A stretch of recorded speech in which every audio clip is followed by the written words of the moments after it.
अड्डा हो चाहे बैल ड्राइव रोड हो चाहे जाम से निजात पाने के लिए फाटक हो चाहे इंजीनियरिंग कॉलेज हो मेडिकल कॉलेज हो, मैं इतना तो जरूर कर दूंगा कि साहेबगंज अपने आप में संस्थान बनना में तो पहला स्थान प्राप्त करेगा ही। राज्य में भी पहला स्थान कैसे प्राप्त करें मेरे ऊपर भी नजर है। प्रणाम, मैं हूँ दीपाली गुप्ता और आप देख रहे हैं लुक इन। तो लुक इन में आपका स्वागत है। आज मुझे भी सौभाग्य प्राप्त हुआ कि मुझे अपने घर में सम्मानित करने का मौका मिला। मैं इसे सम्मान नहीं समझता हूं, बल्कि मुझे आज अपने घर में मुझे और कार्य करने का बोझ प्राप्त हुआ। आप जितनी चुनौतियां मुझे दीजिएगा, आप जितना बोझ मुझे दीजिएगा, मैं पहले भी बोला हूं और आज भी बोलता हूं कि पाई पाई करके शायद उनकी जनता का ऋण चुकाने का जीवन में लड़ना सीखा, झुकना नहीं सीखा और शायद झुकना मुझे आता भी नहीं, लेकिन मैं लड़ता हूं तो किसी का जमीन हड़पने, दुकानदारी को हड़पने के लिए नहीं, जेन्युइन चीज को जनता की भलाई के लिए लड़ता हूं और भलाई को इस काम को करना है उसके लिए नहीं झुकता हूं। मैं तो 27 महीना जेल में था, जेल से आया तो चुनाव में लग गया, मेरी स्थिति बहुत खराब हो गई। मैं धन दूंगा अपनी पत्नी को कि मैं पूरे चुनाव में इन्होंने कभी मुझे नहीं रोका, इतनी तबीयत खराब के बाद भी। और ये मुझे बाहर इलाज कराने ले गई, 1.25 महीना रहा। अब मैं दोबारा वही पंकज मिश्रा हो गया हूं जो पहले था। मैं वो इलाज वहां करा रहा था, लेकिन मेरी आत्मा, मेरी सांसें, मेरी रूह साहेबगंज जिला की तरफ थी। जब यहाँ हत्या हुआ तो मैंने डीजीपी को फोन किया कि 48 घंटा के अंदर अगर सारे अपराधी नहीं बदले गए, नहीं पकड़ाए, तो 48 घंटा आपका 49वां घंटा मेरा शुरू होगा। और जिसके चलते आईजी डीआईजी को केम करना पड़ा और 48 घंटा के अंदर सारे अपराधी धरे आएंगे और जो नहीं धराए वो सरेंडर करना पड़ा। अभी इस जिला में कुछ जगहों पर गुप्त सीसीटीवी कैमरा लगेगा, जिसकी जानकारी किसी को नहीं होगी। वैसे घर वालों से भी हम संपर्क करेंगे कि अगर आपके यहाँ लगे तो आप किसी को मत बताइएगा, प्रशासन भी करेगा। मैं इस 4 दीवारी को, साहेबगंज की जो 4 दीवारी है, इसके चप्पे चप्पे में सीसीटीवी कैमरा, गुप्त सीसीटीवी कैमरा लगा दूंगा। को भी कहना चाहता हूं, या तो आप मुख्य धारे में जुट जाओ, वरना पुलिस या कार्रवाई में मारे जाओगे और तीसरा कोई उपाय नहीं। अपराध के साथ कोई समझौता नहीं होगा। हमको मालूम हुआ यूट्यूब के माध्यम से एनएच साहेबगंज से सकरी गली की स्थिति बहुत खराब है। अगर मैं बोलूंगा तो बहुत कड़वा लगेगा, लेकिन बोलना तो पड़ेगा। जिस मित्रों ने, जिस भाइयों ने ये कहा, बोला, उसको अपने गिरवान में एक बार झांकना चाहिए था कि एनएच नहीं, भारत सरकार के एनएचआई से वो काम पास हुआ था, मीडिया चौकी से सकरी गली तक, और संवेदक भी जो लेने वाला है वो भारतीय जनता पार्टी का विधायक, गांव का विधायक है। और उसने मीडिया तो 75 बनना का काम कर पेमेंट उठा दिया, और जब देखा कि आप बड़े बड़े गड्ढे हैं, एस्टीमेट हुआ है, तो छोड़ दिया, कहा कि एस्टीमेट सुनाइए तो मैं काम करूंगा। फिर मैंने इस पर लगा। आप मीडिया में आकर लंबी लंबी बहस करते हैं, और उसे एनआई से काम छीनकर एनएस डिवीजन में ले आए, और एनएस डिवीजन से काम पास भी हो गया, संवेदक को काम भी मिल गया, और 2 दिन के अंदर इस रोड में काम गोलबाबापुर से सकरी गली के बीच में 2 दिन के अंदर काम शुरू होने जा रहा है। मैंने पहल करके कमीशन रखू किया। विभाग भारत सरकार की लेता है आपका विधायक, और ब्लेम लगाते हैं हम पर। इतनी भी झूठ नहीं जनता से बोलिए कि जनता वो क्या है। अगर आप झूठ बोलिएगा तो सच बोलने के लिए मैं खड़ा हूं, सच बोलूंगा। जो मैं आमने सामने वाला समाचार में आया और मैं सच कर दिया। 10 तारीख को एनएच की स्कूटी को मैंने बुलाया है, और 14 तारीख को यहीं पर मेरे दोनों विधायक रहेंगे, जिला के तमाम पदाधिकारी रहेंगे, डीसी से लेके एसपी से लेके तमाम नीचे से लेके ऊपर तक के पदाधिकारी रहेंगे। मैं शहर के गणमान्य लोगों से और साहेबगंज प्रखंड के तमाम लोगों से अनुरोध करते हैं कि आप उस दिन अपनी छोटी से बड़ी समस्या को लेकर आइए। 14 तारीख को ऑन द स्पॉट आपकी समस्या का समाधान हमारे मैंने चुनाव में भी बोला था, और आज भी अकड़ कर बोल रहा हूं, और मैंने डेट फिक्स कर दिया है कि यहीं पर उसकी व्यवस्था आप लोग को नहीं करना है, सारा व्यवस्था जिला प्रशासन करेगा। जनता दरबार यहाँ पर लगाएंगे, जनता की समस्या को सुनेंगे, हमारे विधायक लोग भी रहेंगे, मैं भी रहूंगा, जिला प्रशासन भी रहेगा, और जो भी समस्या है जिला स्तर से होने वाला तमाम समस्याओं को ऑन द स्पॉट का खत्म करेंगे। अभी हमारे भाई बोल रहे थे कि हमने बोला था जिलेबिया घाटी से सकरी गली तक लाइट लगाने का। मैं आज आ रहा था तो मैं सोचा कि जरा देखूं, मैं तो बढ़वाया हूं। अब बांझी से लेकर जिलेबिया घाटी से लेकर सकरी से लेकर अस्पताल घाट से लेकर पूरा काम तक लग रहा है। बड़ी बड़ी गड्ढे हैं, उसको छोड़ दीजिए। 14 तारीख के पहले आपका काम शुरू हो जाए। और मैं आपको एक और खुशखबरी दे दूं,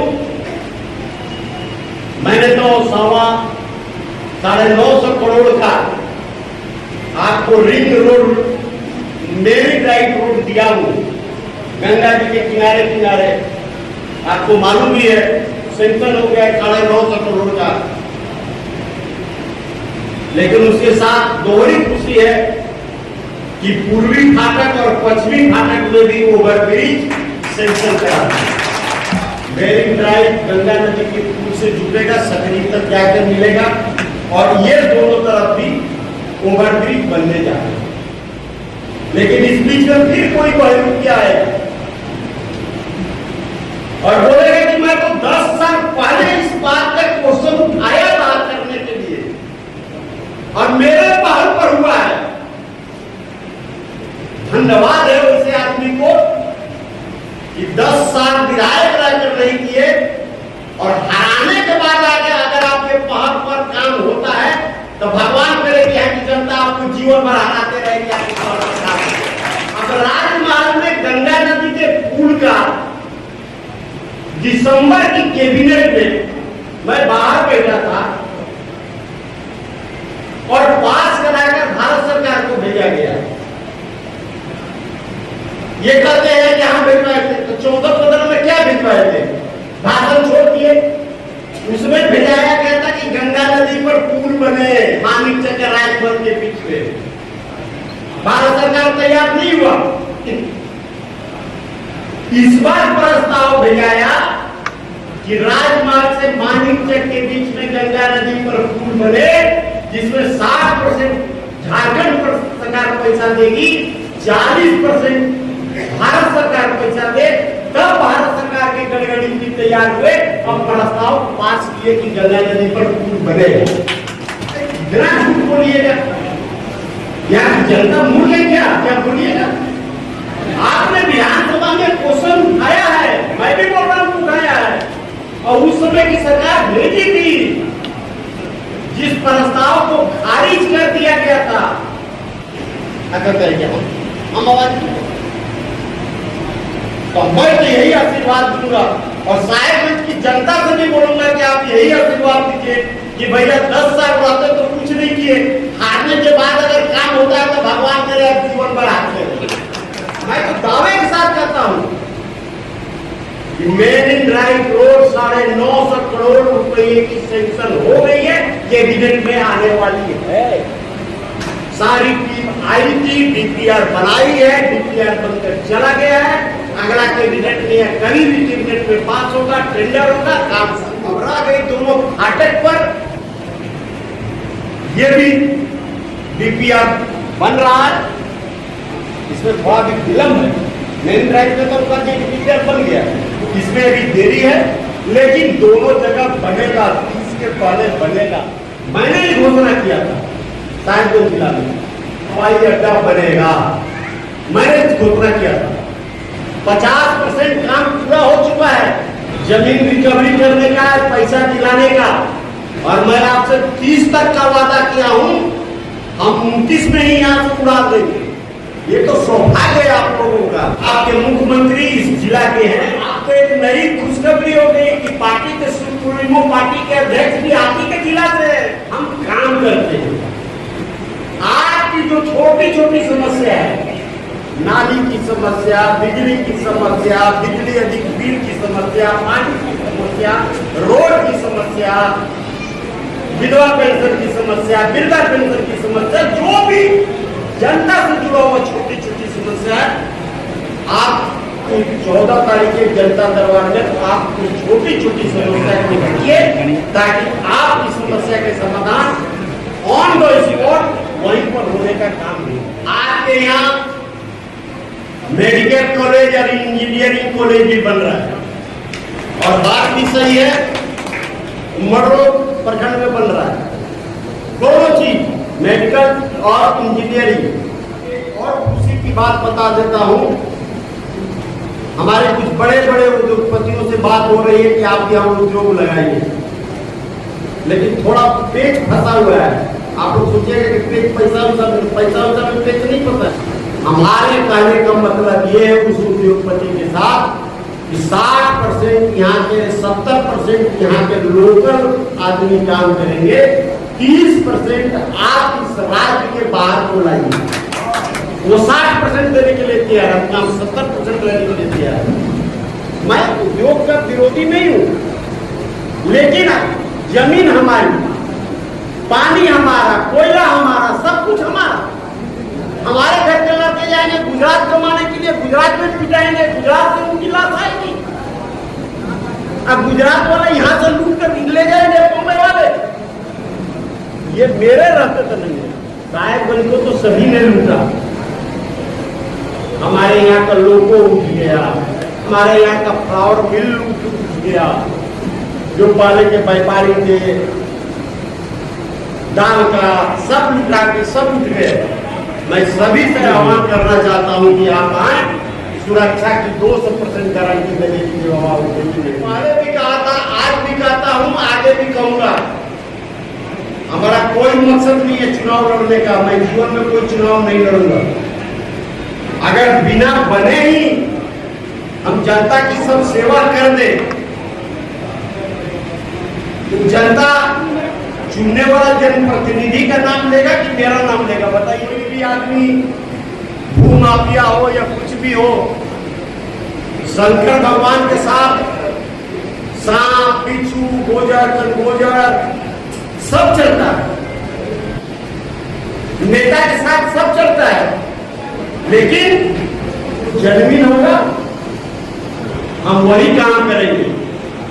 हम किसी भी अपराधी को, किसी भी जमीन लुटेरा को, किसी भी तरह के असामाजिक तत्वों को मैं बढ़ावा नहीं दूंगा। मैं आपके साथ वचन दूंगा। मंदिर 125 बीघा जमीन है और सभी लोगों ने कैप्चर कर 10 बीघा पे छोड़ दिया है। अभी हम 125 बीघा बाउंड्री वॉल करवाने जा रहे हैं। शिवाजी में रेलवे लगाने जा रहे हैं।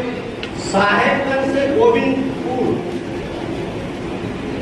ये भी आपको मालूम होगा कि 4 लेन सेंक्शन हो गया है, काम भी अलग हो गया, 4 टुकड़ा में 4 लेन हो गया। सुनिए 16-17 पॉइंट पर अभी हम काम करने जा रहे हैं और इसको मुकाम तक पहुंचाएंगे।